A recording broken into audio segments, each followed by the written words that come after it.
கொண்டு ஆசீர்வாதத்தை, தெய்வீக ஆசீர்வாதத்தை பெற்றுக்கொள்ளும்படியாய் இந்த காலங்களில நான் ஜெபிக்கிறோம். அருமையான சாந்தியக்காக ஜெபிக்கிறோம் சாமி.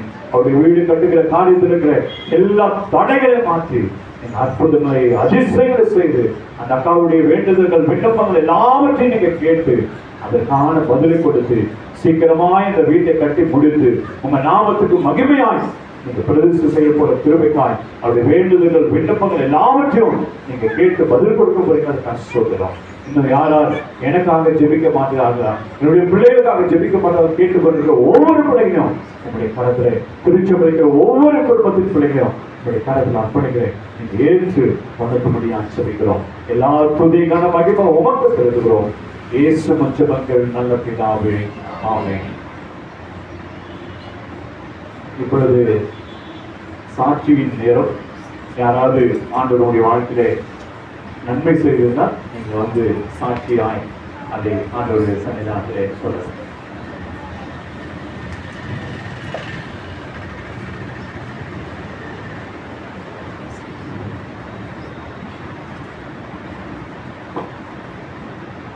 யாரும் இல்லையா? என்ன சொல்லலாமா? சரி, ஓகே. இப்போ ஆண்டவருடைய வார்த்தைக்குள்ளாய் நாம் கடந்து போகிறோம். நீண்ட நாட்களுக்கு பிறகு அந்த நம்முடைய ஆலயத்திலே நாம் ஆராதிக்கும் பொழுது இவருடைய ஊழியத்தின் ஆரம்ப நாட்கள்.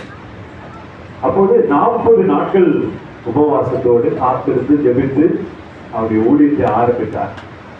எனக்கு மிகுந்த அறிமுகமானவர் அருமையான தம்பி டேனியல் மூலமாக ஒரு அறிமுகமானேன். இப்பொழுது மஞ்சூர் பகுதியில் ஆண்டவருடைய ஊழியத்தை செய்து வருகிறார் என்று சொல்லி நான் கேள்விப்பட்டு சகோதரன் மூலமாக அழைத்த போது நம்முடைய அழைப்பை ஏற்று வந்திருக்கிற அருமையான டாக்டர் டி ஜேக்கப் ஐயா அவர்களை நான் திருச்சபையின் சார்பிலே வருக வருக வருக என்று வாழ்த்தி எல்லாரும் பணங்களை பற்றி வரவேற்போம். இப்போது ஆண்டவருடைய செய்தியை நம்மோடு பகிர்ந்து.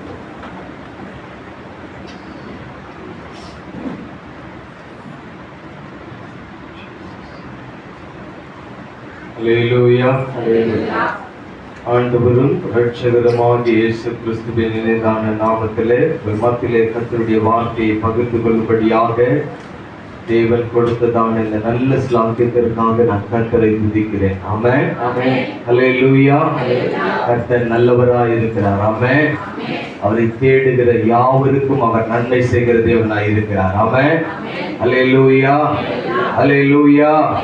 சகல விதமான இன்னல்களுக்கு ஒரு தீர்வை உண்டாக்குகிற தேவன் அவர். ஆமென். அல்லேலூயா. துன்பத்தை கண்ட வருஷங்களுக்கு தக்கபடி பலன் செய்கிற தேவன் நம்முடைய தேவன். ஆமென். அல்லேலூயா. இந்த நாளிலும் கூட கர்த்தருடைய சமூகத்திலே உங்கள் சபைக்காக நான் ஜெபித்து கர்த்தருடைய வார்த்தையை கேட்ட போது ஆவியானவர் எனக்கு ஏவுதலான ஒரு வார்த்தை மத்தேயு 8ஆம் அதிகாரம் 1-3 வசனங்களை நாம் வாசிக்கலாம். மத்தேயு 8ஆம் அதிகாரம்.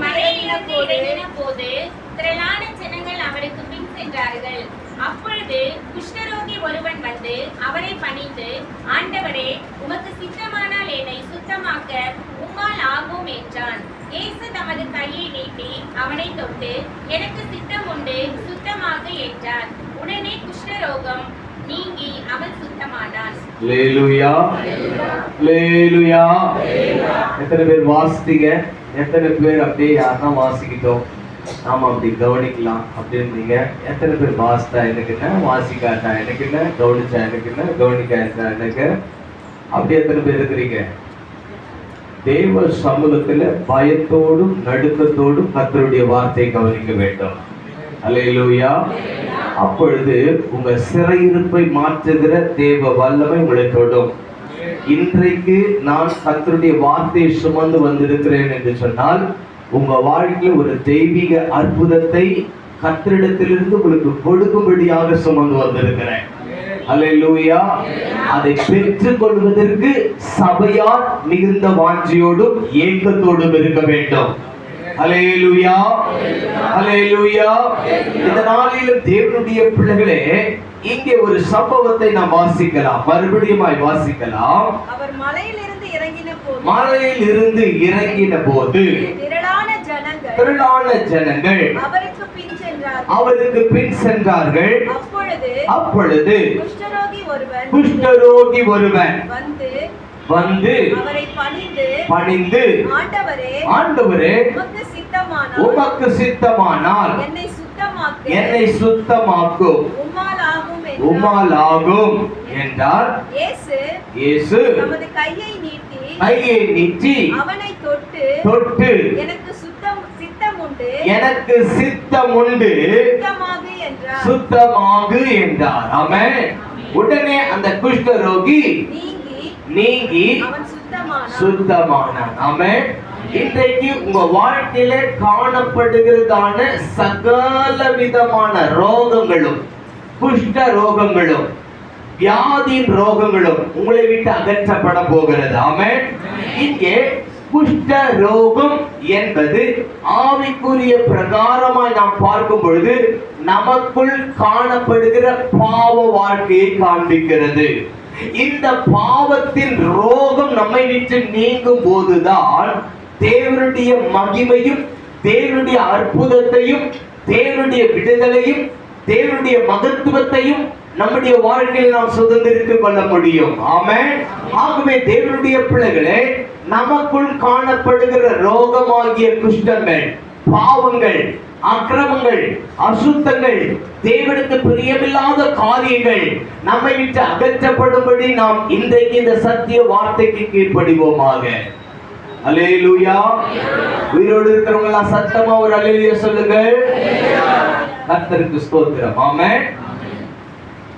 லேவியராகமம் 13ஆம் அதிகாரத்திலே 44 46 வசனங்களை வாசிக்கும் போது, லேவியராகமம் 13ஆம் அதிகாரம் 44 46 வசனங்களை வாசிக்க கேட்கலாம். அவன் குஷ்டரோகி, அவன் தீட்டுப்பட்டுள்ளவன், ஆசாரியன் அவனை தீட்டுள்ளவன் என்று தீர்க்கக்கடவன். ஆசாரியன் ஒரு குஷ்டரோகியா இருக்கும் பொழுது அவன் தீட்டுப்பட்டவன். ஆகவே தான் தேவனுடைய பிள்ளைகளே, இந்த குஷ்டரோகி பாவியாகிய மனுஷன், பாவத்தில் வாழ்கிற மனுஷனை காட்டுகிறது என்பதாக நான் சொல்லுகிறேன். வாசிகள். அவன் வியாதி அவன் தலையிலே இருக்கிறது. அவன் வியாதி அவன் தலையில் இருக்கிறது. அந்த வியாதி உண்டாயிருக்கிற குஷ்டரோகி வஸ்திரம் கிழிந்தவனாகி தன் தலையை மூடாதவனாயிருந்து தன் தாடியை மூடிக்கொண்டு தீட்டு தீட்டு என்று சத்தமிட வேண்டும். அந்த வியாதி அவனுக்குள் இருக்கும் நாள் வரைக்கும் தீட்டுள்ளவனாக எண்ணப்பட கடவன். அவன் தீட்டுள்ளவனே. ஆகையால் அவன் தனியே குடியிருக்க வேண்டும். அவன் குடியிருப்பு பாளையத்துக்கு புறமே இருக்க வேண்டும். அல்லேலூயா. என கருமையான தேவனுடைய பிள்ளைகளே, ஒரு பாவப்பட்ட மனுஷனுடைய வாழ்க்கையிலே தேவனுடைய ஆசீர்வாதத்தை இழந்து போன, ஒரு தெய்வீகத்தை இழந்து போன ஒரு மனுஷனுடைய வாழ்க்கையிலே என்னென்ன சம்பவங்கள் நடக்கிறது என்பதை குறித்து தான் இங்கே வேதம் சொல்லுகிறது. ஒரு மனுஷன் குஷ்டரோகியாய் மாறும் பொழுது, பாவ வாழ்க்கைக்குள் தன்னை அர்ப்பணிக்கும் பொழுது, அக்கிரமத்தினால் நிறைந்திருக்கும் போது, அசுசியை விட்டு நீங்காதிருக்கும் போது, அவனை ஆசாரியன் தீட்டுள்ளவன் என்று தீர்க்க வேண்டுமா? ஆமென். அல்லேலூயா.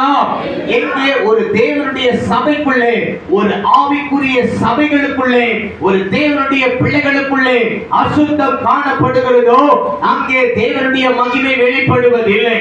அங்கே தேவனுடைய மகிமை வஸ்திரத்தை அவர்கள் இழந்து போகிறார்கள். அது மாத்திரம் அல்ல, தேவனுடைய பிள்ளைகளே, அவர்கள் பாளையத்தை விட்டு புறம்பே தனித்திருக்க வேண்டுமா என்பதாக வேதம் சொல்லுகிறது. இன்றைக்கு தேவனுடைய பிள்ளைகளே, தேவனுக்கு பிரியமில்லாத அசுசிப்படுத்துகிறதான குஷ்டரோகமாகிய பாவ காரியங்கள் உங்க ஆவிக்குரிய வாழ்க்கையிலே, உங்கள் ஆத்மாவுக்குள்ளே, உங்கள் சரீரத்துக்குள்ளே காணப்படும் என்று சொன்னால், கர்த்தருடைய ஆவியானவர் இன்றைக்கு உங்கள் சபைக்கு முன்பாக பேசுகிறார், உங்க வாழ்க்கையை மாற்றுவதற்காக. ஆமென், ஹல்லேலூயா, ஹல்லேலூயா. 44வது வசனம் சொல்லுகிறது, அவன் குஷ்டரோகி, அவன் தீட்டுள்ளவன், ஆசாரியன் அவனை தீட்டுள்ளவன் என்று தீர்க்க கடவன். அவன் வியாதி அவன் தலையிலே இருக்கிறது. அவன் வியாதி அவன் தலையிலே இருக்கும். ஆமென். தேவனுடைய பிள்ளைகளே, ஒரு பாவி தன் பாவம் செய்வதற்கு முன்பதாக அவன் சிந்தையிலே பாவம் செய்கிறான். ஆகினால்தான் வசனம் சொல்லுகிறது, அந்த குஷ்டரோகம் அவன் தலையிலே இருக்கும். ஆமென். ஆகினால்தான் தேவனுடைய பிள்ளைகளே, அநேகர் பாவம் செய்வதற்கு முன்பதாக தங்கள் சிந்தைக்குள்ளே அவர்கள் பாவிகளாக்கப்படுகிறார்கள். ஆமென், ஹல்லேலூயா, ஹல்லேலூயா. உங்க சிந்தையிலே ஒரு மனுஷனை குறித்து, ஒரு மனுஷியை குறித்து தேவையில்லாமல் யோசிப்பீர்கள் என்று சொன்னால், ஆசாரியனாகிய இந்த தேவ மனுஷனாகிய மோசேக்கு விரோதமாக மிரியாம் ஆரோனும் எப்படி தனக்குள்ளே பேசிக் கொண்டிருந்தார்களோ, அது நிமித்தமாய் அவளுக்கு ரோகம் வந்தது, குஷ்ட ரோகம் வந்தது என்பதாக வேதத்தில் நாம் பார்க்கிறோம். ஆமென், ஹல்லேலூயா. இன்றைக்கு இந்த வார்த்தையை கேட்டுக்கொண்டிருக்கிற தேவனுடைய பிள்ளைகளே, சபைக்குள்ள, சபையை ஆராதிக்க வந்திருக்கிற நீங்க சபை பக்தி விருத்திக்காக மாத்திரம் செயல்பட வேண்டுமே தவிர, சபையினுடைய ஆவிக்குரிய தெய்வீக வளர்ச்சிக்கு விரோதமாய் நீங்கள் யோசிப்பீர்கள் என்று சொன்னால், பாளையத்திலே இவர்கள் செய்கிற பிரயாணம் தடைப்படும். 7 நாட்கள் அவர்களுடைய பிரயாணம் நிறுத்தப்பட்டதாக வேதம் சொல்லுகிறது. காரணம், மிரியாமின் நிமித்தமாக, மிரியாமுக்குள்ள காணப்பட்ட பாவம், மிரியாமுக்குள்ளே காணப்பட்ட குஷ்ட ரோகத்தின் நிமித்தமாக அவருடைய ஆவிக்குரிய பிரயாணங்கள் தடைப்பட்டதாக வேதம் சொல்லுகிறது. ஆமென், ஹல்லேலூயா. இந்த சபையினுடைய வளர்ச்சிக்கு நீங்க தடையா இருக்க கூடாது, உதவியா இருக்க வேண்டும். ஆமென், ஹல்லேலூயா. சபையினுடைய வளர்ச்சிக்கு நாங்கள் எப்பொழுதும் உதவியா இருப்போம் என்று சொல்லுகிறவர்கள் சத்தமாய் ஒரு அல்லேலூயா சொல்லுங்கள். கர்த்தர் நல்லவர். ஆமென், அல்லேலூயா. அல்லேலூயா சொல்லாதவங்க எல்லாம் உபத்திரவமா இருக்கிறீங்கன்னு அர்த்தம். ஆமென், அல்லேலூயா. இந்த விஷ பூச்சிகளை எல்லாம் கொல்லணும், சாவடிச்சு சபையை விட்டு வெளியே துரத்தணும். ஆமென். எங்க ஐக்கியத்தை விட்டு நிறைய பேர் நான் துரத்துறேன். காரணம் என்ன தெரியுமா? தேவனுடைய பிள்ளைகளே, தரிசனம் கெட்டு போகிறது. அல்லேலூயா, அல்லேலூயா. கர்த்தருக்கு ஸ்தோத்திரம். ஆமென். தேவனுடைய பிள்ளைகளே, இப்ப சபை நரம்பனா போதுன்ற காலம் மாறி சபை பரிசுத்தமாய் இருந்தால் போதும் என்கிற நிலவரத்திற்கு தேவனுடைய பிள்ளைகள் வளர்க்கப்படுகிறார்கள். ஆமென், அல்லேலூயா. தேவனுடைய சபையே, உங்க வாழ்க்கையிலே தேவனுடைய நடத்துதலுக்கு புறம்பாக நீங்க எதை செய்தாலும் அது ஒரு குஷ்ட ரோகம், அது ஒரு பாவம். ஆமென், அல்லேலூயா. உயிரோடு இருக்கிறவங்க எல்லாம் ஒரு அல்லேலூயா சொல்லுங்க. செத்தவங்க எல்லாம் ஒரு அல்லேலூயா சொல்லுங்க. Very good. கர்த்தர் நல்லவர். ஆமென். தேவனுடைய பிள்ளைகளே, நம்முடைய வாழ்க்கையிலே தேவன் எதிர்பார்க்கிறது முதலாவது சபையிலே பரிசுத்தம். ஆமென். இந்த பரிசுத்தம் ஒரு சபைக்குள் இல்லாவிட்டால் அந்த சபையிலே தேவனுடைய மகிமை வெளிப்படாது, தேவனுடைய மகத்துவம் வெளிப்படாது, அந்த சபையிலே தேவனுடைய எழுப்புதல் திட்டம் நிறைவேற்றப்படாது. ஆகினால்தான் பரிசுத்தத்தை கெடுக்கிறதான மனுஷிக ஆவி சபைகளுக்குள்ளே கிரியை செய்கிறது. பரிசுத்தத்தை கெடுக்கிறதான பிசாசின் ஆவிகள் கிரியை செய்கிறது. பரிசுத்தத்தை கெடுக்கிறதான வேசித்தன ஆவிகள் சபைகளுக்குள்ள கிரியை செய்கிறது. இந்த ஆவிகள் நமக்குள் இராதபடி நம்மளை காத்துக் கொள்ள வேண்டும். அல்லேலூயா. தேவனுடைய பிள்ளைகளே, வசனம் சொல்லுகிறது பாருங்க, அவன் வியாதி அவன் தலையிலே, எப்படி வாசிங்க? அவன் குஷ்டரோகி, அவன் தீட்டுள்ளவன், ஆசாரியன் அவனை தீட்டுள்ளவன் என்று தீர்க்க கடவன். அவன் வியாதி அவன் தலையிலே இருக்கிறது. கர்த்தருக்கு ஸ்தோத்திரம். வசனம் சொல்லுகிறது தேவனுடைய பிள்ளைகளே, அவன் வியாதி அவன் தலையிலே இருக்கிறது. அப்போ பாவம் செய்வதற்கு முன்பாக அவன் சிந்தையிலே ஒரு பாவம், அவன் சிந்தையிலே யோசிக்கிறதுனாலே அவனுடைய சரீரம் பாவம் செய்கிறதாய் மாறுகிறது. ஆமென். ஆகவே தேவனுடைய பிள்ளைகளே, சபைக்கு விரோதமாக இந்த சிந்தையிலே நீங்கள் செயல்படுவீர்கள் என்று சொன்னால், சபைக்கு விரோதமாக, ஊழியர்களுக்கு விரோதமாக, விசுவாசிகளுக்கு விரோதமாக நீங்க தவறாய் நீங்கள் யோசிப்பீர்கள் என்று சொன்னால், உங்க வாழ்க்கையிலே பாவம் அகப்படும், வியாதி அகப்படும். நீங்க தேவனுடைய மகிமை இழந்து போன சபையாய் மாறுவீங்க. அல்லேலூயா, அல்லேலூயா. வசனம் சொல்லுகிறது தேவனுடைய பிள்ளைகளே, சிறு வயது முதற்கொண்டு அவர்கள் நினைவுகளின் தோற்றங்களும் பொல்லாதவைகளாய் இருக்கிறதா? ஆமென். அல்லேலூயா. உங்க சிந்தைகள், உங்கள் நினைவுகளின் தோற்றங்கள் கர்த்தருக்கு பிரியமாய் இருக்கிறதா என்பதை அறிந்து கொள்ள வேண்டும். ஆமென். அல்லேலூயா, அல்லேலூயா. தேவனுடைய பிள்ளைகளே, நாம் செய்கிற ஒவ்வொரு பாவமும் நமக்கு வியாதியை கொண்டு வருகிறதாக வேதம் சொல்லுகிறது. ஆமென். தேவனுடைய பிள்ளைகளே, இந்த வசனம் சொல்லுகிறது அவன் வியாதி அவன் தலையில் இருக்கிறது. வாசிங்க. அவன் குஷ்டரோகி, அவன் தீட்டுள்ளவன், ஆசாரியர் அவனை தீட்டுள்ளவன் என்று தீர்க்க கடவன். அவன் வியாதி அவன் தலையிலே இருக்கிறது. அவன் வியாதி அவன் தலையிலே அவன் இருக்கிறது. தலையில் இருக்கிறது. லேவியராகமம் 13ஆம் அதிகாரம் 43வது வசனத்தை வாசிக்கும் போது, ஆசாரியன் அவனை பார்க்க கடவன்.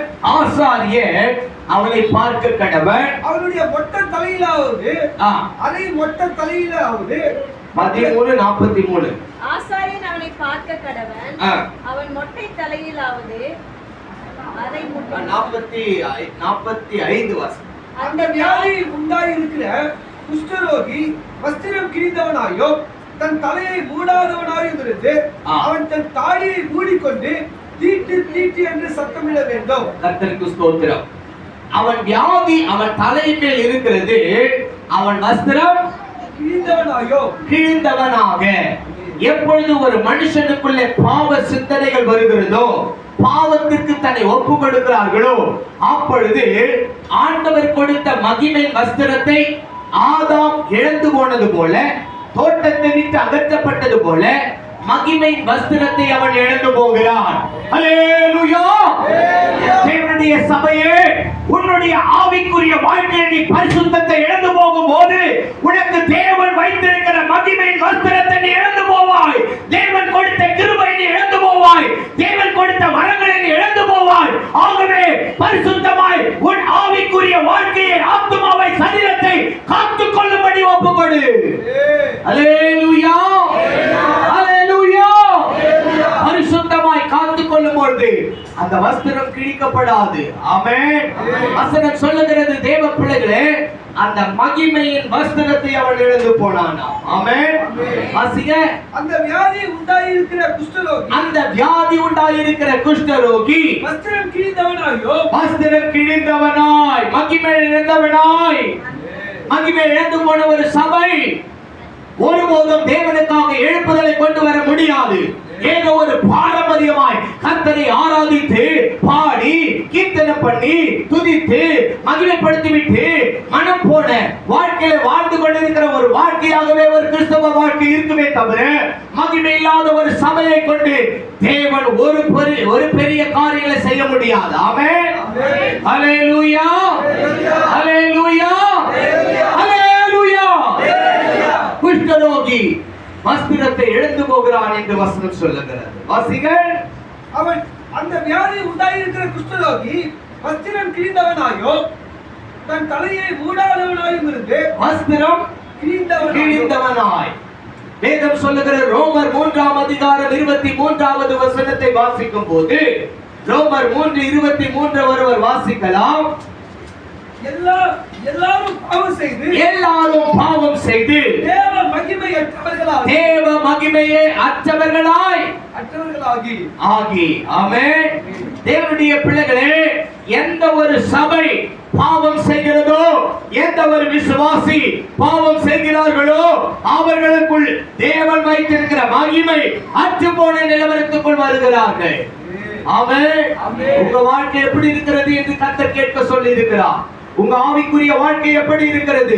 ஒவ்வொருவரும் தனிப்பட்ட விதத்திலே உங்களை யோகித்து பாருங்க. ஏதோ கடமைக்காய் வந்து கர்த்தரை ஆராதிக்க வந்திருக்கிறீர்களா? ஏதோ ஒரு கடமைக்காக ஒரு ஆவிக்குரிய போர்வையை போர்த்துக் கொண்டு வந்திருக்கிறீர்களா? ஏதோ ஒரு கடமைக்கான கிறிஸ்தவ மார்க்கமாய் தரித்து கொண்டு வந்திருக்கிறீர்களா? நோ. கர்த்தர் இன்றைக்கு உங்களை பார்த்து சொல்லுகிறார், நீ பரிசுத்தம் இல்லாமல் நீ என்னை ஆராதிப்பாய் என்று சொன்னால் நான் உன்னை அறியேன் என்று கர்த்தர் சொல்லுகிறார்.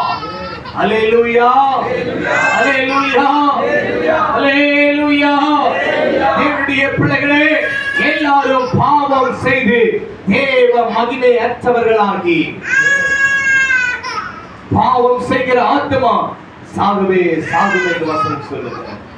அல்லேலூயா, அல்லேலூயா, அல்லேலூயா. வாசிக்கலாம் மறுபடியும் அந்த வசனத்தை.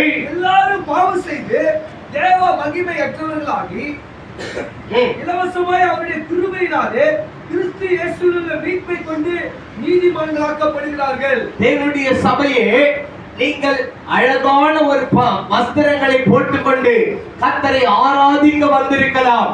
ஆனால் உனக்குள்ளே பாவம் காணப்படும் பொழுது உன் வஸ்திரம் கிழிக்கப்பட்டிருக்கிறது. நீ அந்த கேடு அடைந்திருக்கிறாய் என்று அர்த்தம். ஆமென், அல்லேலூயா. லட்சங்கள் உள்ள வஸ்திரங்களை நீ போட்டுக் கொண்டாலும் கர்த்தருடைய பார்வைக்கு முன்பாக நீ கிழிக்கப்பட்ட வஸ்திரத்தை தான் தரித்துக் கொண்டிருக்கிறாய். உன்னுடைய வஸ்திரம் மகிமையற்றதாய் இருக்கிறது. அல்லேலூயா, அல்லேலூயா. ஆகவே தேவனுடைய சபையே, நீங்கள் இந்த சபையினுடைய ஆவி வளர்ச்சி காணப்படாமல் இருப்பதற்கு காரணம் நான் தான் என்று சொல்லி உன்னை அறிக்கை செய்து ஒப்புக் கொடுக்க வேண்டும். அல்லேலூயா. அப்படி நான் அறிக்கை செய்து ஐயோ என்னை பரிசுத்தமாய் காத்துக் கொள்ளாவிட்டால் எங்கள் சபை மறுபடியுமாய் பிரகாசிக்க முடியாது. ஆகவே எங்கள் சபைக்குள்ளே ஒரு பரிசுத்தம் தேவை என்று சொல்லி ஜெபிக்க வேண்டும். ஆமென், அல்லேலூயா, அல்லேலூயா. கர்த்தர் நல்லவர். ஆமென். தேவனுடைய சபையே, நமக்குள்ளே தேவன் எதிர்பார்க்கிறது பரிசுத்தம். ஆமென். இந்த பரிசுத்தம் ஒரு சபைகளுக்குள்ளே இல்லாவிட்டால் அந்த சபையிலே தேவனுடைய மகிமை வெளிப்படாது. ஆமென். ஆகவே தான் அந்த குஷ்டரோகி வஸ்திரம் கிழிக்கப்பட்டவனாய் இருக்கிறான் என்று வசனம் சொல்லுகிறது. ஆமென். வாசிக்கல. அந்த வியாதி உண்டாயிருக்கிற குஷ்டரோகி வஸ்திரம் கிழிந்தவனாயும் தன் தலையை மூடாதவனாயும் இருந்து அவன் தன் தாடியை மூடிக்கொண்டு தீட்டு தீட்டு என்று சத்தமிட வேண்டும். தீட்டு தீட்டு என்று சத்தமிட வேண்டும். பாருங்க தேவனுடைய பிள்ளைகளே, பாவியாகி ஒரு மனுஷனுக்குள்ள தேவ மகிமை இழந்து போகிறான். ஆமென். எப்பொழுது அவனுக்குள்ளே பாவம் காணப்படுகிறதோ அப்பொழுது தேவ மகிமையற்ற ஒரு சபையாய் மாறுகிறார்கள். ஆமென். அந்த ஜனங்களுக்கு எந்த ஒரு குற்ற உணர்வும் இருக்காது. டிவி பார்த்தாலும் உணர்வு இருக்குது, ஒரு உணர்வு இருக்காது. சீரியல் பார்த்தாலும் உணர்வு இருக்காது. சினிமா பார்த்தாலும் உணர்வு இருக்காது. கிறிஸ்தவங்க சினிமா தியேட்டருக்கு போறீங்க, விளங்குவீங்களா? நீங்க உன் குடும்பம் விளங்குமா? இயேசுவின் நாமத்தில் சொல்லுகிறேன். ஒரு கிறிஸ்தவர்கள் சபையினுடைய பிள்ளைகள் சீரியலையும் சினிமாவையும் பார்ப்பதற்காகவா தேவன் உங்களை ரட்சித்திருக்கிறார்? மனம் திரும்பும் சபை அருவருக்கப்படத்தக்கதான பாவம் அது, குஷ்டரோகம் அது. மனம் திரும்பும் விசுவாசிகள். அல்லேலூயா. சத்தமாய் சொல்லுங்க, அல்லேலூயா. கர்த்தர் நல்லவர். ஆமென். விசுவாசிங்க யாராச்சும் சீரியல் பார்த்தீங்க, வாதம் வரும் குடும்பத்துக்குள்ள. இயேசுவின் நாமத்தில் சொல்லுகிறேன், சினிமா சீரியலை பார்த்துட்டு உட்கார்ந்துட்டு நானும் கிறிஸ்தவன் நானும் கிறிஸ்தவன் என்று சொல்லி வஸ்திரத்தை போட்டுக் கொண்டு வந்திருக்கிறாயா? கர்த்தர் உன்னோடு பேசிக் கொண்டிருக்கிறார். வஸ்திரம் கிழிக்கப்பட்டவன் நீ, வஸ்திரம் கிழிக்கப்பட்ட சபை நீ. உன் வஸ்திரம் மகிமை இல்லாத ஒரு சபையாய் இருக்கிறது, வஸ்திரமா இருக்கிறது. ஆகதான் கர்த்தர் உங்களுக்குள்ள மகிமையா வெளிப்பட முடியல. அல்லேலூயா. கர்த்தர் என்னோடு பேசுறார் சொல்றவங்க கரங்களை உயர்த்தி ஒரு அல்லேலூயா சொல்லுங்க.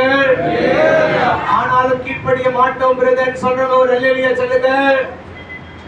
பரவாயில்ல, உயிரோடு இருக்கிறீங்க. ஸ்தோத்திரம். அல்லேலூயா. ஒரு விசுவாசிய சினிமா சீரியலை பார்க்க கூடாது. ஆமென் சொல்லுங்க.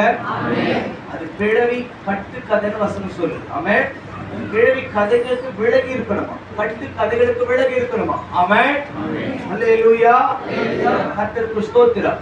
அந்த கிழவி கதையை உட்கார்ந்து நீ பார்த்துட்டு இருந்தனா பரலோகம் என்ன உங்களை கவனிக்குமா? எந்த அளவுக்கு நீங்க நேரத்தை வீண் பண்றீங்கன்னு கவனிக்கும். நீ எந்த அளவுக்கு கர்த்தருக்காக கிரியை செய்றீங்களோ அந்த அளவுக்கு கர்த்தர் உங்களுக்காக பலன் அளிப்பா. அல்லேலூயா. வீணான நேரத்துக்கு இடம் கொடுக்க கூடாது. ஆமென் சொல்லுங்க. அல்லேலூயா. உயிரோடு இருக்கவங்க சத்தமா ஒரு அல்லேலூயா சொல்லுங்க. கர்த்தர் நல்லவர். ஆமென். அடுத்தபடியாக தேவனுடைய பிள்ளைகளே, லேவியராகமம் 13ஆம் அதிகாரம் 45வது வசனம். அந்த வியாதி உண்டாயிருக்கிற குஷ்டரோகம் வஸ்திரம் கிழிந்தவனாயோ அவன் தன் தலையை மூடாதவனாயும் இருந்து அவன் தன் தாடியை மூடிக்கொண்டு தீட்டு தீட்டு என்று சத்தமிட வேண்டும். அல்லேலூயா. அல்லேலூயா. கர்த்தருக்கு ஸ்தோத்திரம். ஆமென். இப்ப அவன் என்ன செய்ய வேண்டுமா? மூன்றாவது, இரண்டாவது என்னது? தலையை மூடாதவனாயும் இருந்து மூடக்கூடாது. தலை என்ன செய்யக்கூடாதா? மூடாதவனாயும். குஷ்டரோகி என்ன செய்யக்கூடாது? தலையை. எபேசியர் 6:17 வாசிங்கள. எபேசியர் 6:17. அல்லேலூயா. ஸ்தோத்திரம். எபேசியர் 6:17. ரட்சண்யம் என்கிற தேவ வசனமாகிய ஆவியின் பட்டயத்தையும் ரட்சண்யம் என்கிற. அப்போ ஒரு பாவி தன் ரட்சிப்பை இழந்து போகிறான். அங்க வசனம் சொல்லுது தலையை மூடாதவனாக. அப்போ ஒரு பாவி குஷ்டரோகி எப்படி தன் ரட்சிப்பை இழந்து போகிறான்? எதனால? எதனால? சீரியல் பார்க்கிறதுனால. எதனால? சினிமா பார்க்கிறதுனால. வெக்கமா இல்ல உங்களுக்கு? உங்களுக்கு சூடு சொரண சாதத்துல உப்பு போட்டு சாப்பிடுற விசுவாசியா இருந்தா இனிமேல் டிவி சீரியல் நீ பார்க்க கூடாது. அல்லேலூயா சொல்லுங்க. கர்த்தர் நல்லவர். ஆமென். சபை வளராம இருக்கிறதுக்கு காரணம் அதுதான். ஆமென். வறட்சி உங்களுக்கு ஏதாவது இருக்குதுனாக்கா இனிமேல் டிவி சீரியலை பார்க்க மாட்டேன்னு சொல்லி பொருத்தனை பண்ணு, ஒப்புக்கொடு. அல்லேலூயா. நீ லட்சமா பொருத்தனை பண்ணி காணிக்கை எடுத்து கொட்டுறிய அதெல்லாம் விருதா. சீரியலை பார்த்துட்டு சினிமா பார்த்துட்டு அப்படியே நீ இஷ்டம் போல வாழ்ந்துட்டு வந்து காணிக்கை கொட்டினாக்க கர்த்தர் அங்கீகரிப்பாரா? ஒருபோதும் அங்கீகரிக்க மாட்டா. அல்லேலூயா சொல்லுங்க. மன திருமண சபைகள். ஆமென். அல்லேலூயா. கர்த்தர் நல்லவர். ஆமென். அப்ப ரட்சிப்பை இழந்து போன ஒரு குஷ்டரோகி பாவம் செய்யும் பொழுது தன்னுடைய ரட்சிப்பை அவங்க இழந்து போறாங்க. ஆமென். அல்லேலூயா. எத்தனை செய்தி கேட்டு எந்த ஒரு மாற்றம் இல்லாத கிறிஸ்தவ வாழ்க்கை வாழாத இனி. அல்லேலூயா சொல்லுங்க. கர்த்தர் நல்லவர். ஆமென். ஸ்தோத்திரம். 1 தெசலோனிக்கர் 5:8 வாசிங்க.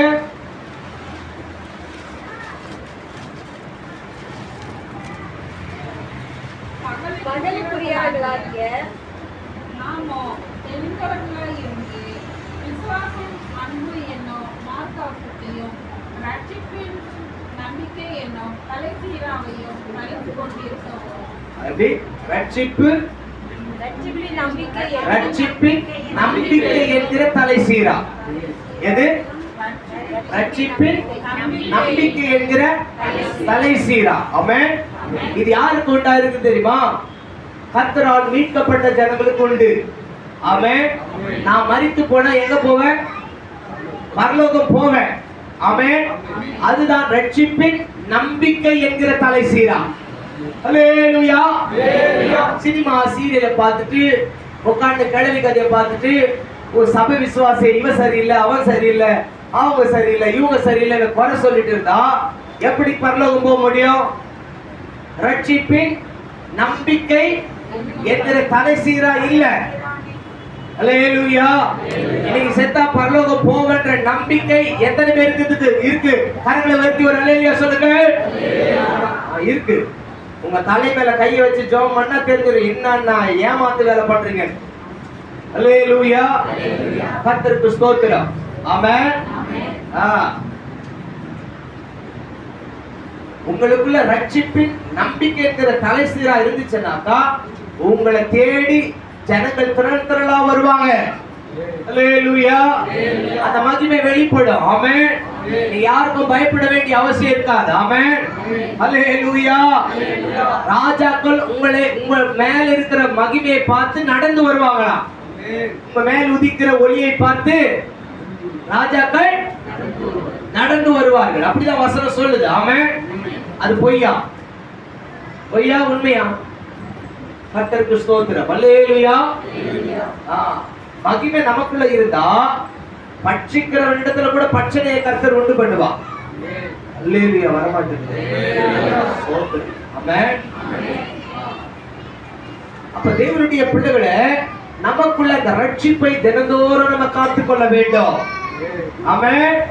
அல்லேலூயா. ஒரு பாவம் செய்யும் பொழுது இந்த ரட்சிப்பு உள்ள ஜனங்களுக்குள்ள மனசாட்சி போராடும். இந்த பாவம் நீ செய்திருக்க கூடாது, இப்படி நீ உட்கார்ந்துட்டு 1/2 மணி நேரம் இந்த சீரியலை பார்த்திருக்க கூடாது அப்படின்னு கர்த்தருடைய ஆவியானவர் உன் மனசாட்சி கொண்டு என்ன செய்வாரு? வாதிப்பா. உங்களுக்கு வாதிக்கிறதா வருதா? அப்படி வாதிக்கலனாக்கா நீ ரட்சிப்பின் அனுபவத்தை இழந்து போன விசுவாசி. அல்லேலூயா. வெள்ளை அடிக்கப்பட்ட கல்லறை. சோத்திரம்.